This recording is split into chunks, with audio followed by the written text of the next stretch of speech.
ഇറാന്റെ ആക്രമണത്തിനിരയായ അയൽ രാജ്യങ്ങളോട് സ്വന്തം പേരിലും രാജ്യത്തിന്റെ പേരിലും ക്ഷമ ചോദിക്കുന്നതായി പ്രസിഡന്റ് ഇറാൻ സ്റ്റേറ്റ് ടിവിയിലൂടെയായിരുന്നു അറിയിച്ചത്.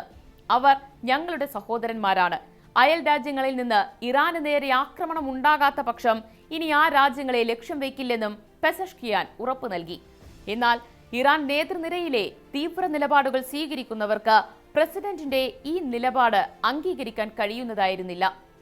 സായുധ വിഭാഗമായ ഇറാൻ റവല്യൂഷണറി ഗാർഡ് കോർപ്സിന്റെ നേതൃത്വത്തെയും ഇതൊന്നടങ്കം ചൊടിപ്പിച്ചു. തുടർന്ന് ക്ഷമാപണം നടത്തി മണിക്കൂറുകൾക്കകം പെസഷ്കിയാൻ തന്റെ പ്രസ്താവന തിരുത്തി രംഗത്തെത്തി. ഗൾഫിലെ ആക്രമണങ്ങളെക്കുറിച്ചുള്ള തന്റെ പരാമർശങ്ങൾ ശത്രുക്കൾ തെറ്റായി വ്യാഖ്യാനിച്ചതായി സർക്കാർ ടെലിവിഷൻ ചാനലുമായി സംസാരിക്കവേ പെസഷ്കിയാൻ വ്യക്തമാക്കി. ഇസ്രായേലിന്റെയും യുഎസിന്റെയും ഇറാനെതിരെയുള്ള നീക്കം വിജയിക്കാൻ ഒരു കാരണവശാലും അനുവദിക്കില്ലെന്നും പെസഷ്കിയാൻ വ്യക്തമാക്കി.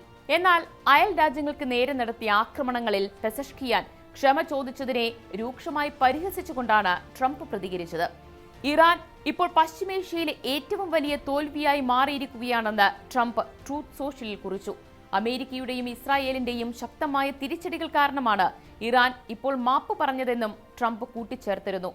യുദ്ധം തുടങ്ങിയ ആദ്യ ദിനത്തെ അപേക്ഷിച്ച് ഇറാന്റെ ആക്രമണശേഷി ഗണ്യമായി കുറഞ്ഞുവെന്ന് US സെൻട്രൽ കമാൻഡും റിപ്പോർട്ട് ചെയ്തു. ഇറാൻ നരകത്തിന്റെ വക്കിലാണ് എത്തി നിൽക്കുന്നത്. അയൽ രാജ്യങ്ങളോട് ക്ഷമ പറഞ്ഞ് കീഴടങ്ങിയിരിക്കുന്നു. ആയിരക്കണക്കിന് വർഷങ്ങൾക്കിടെ ഇറാൻ പരാജയപ്പെട്ടത് ഇതാദ്യമായിരിക്കുമെന്നും വാദിക്കുന്നുണ്ട് ട്രംപ്.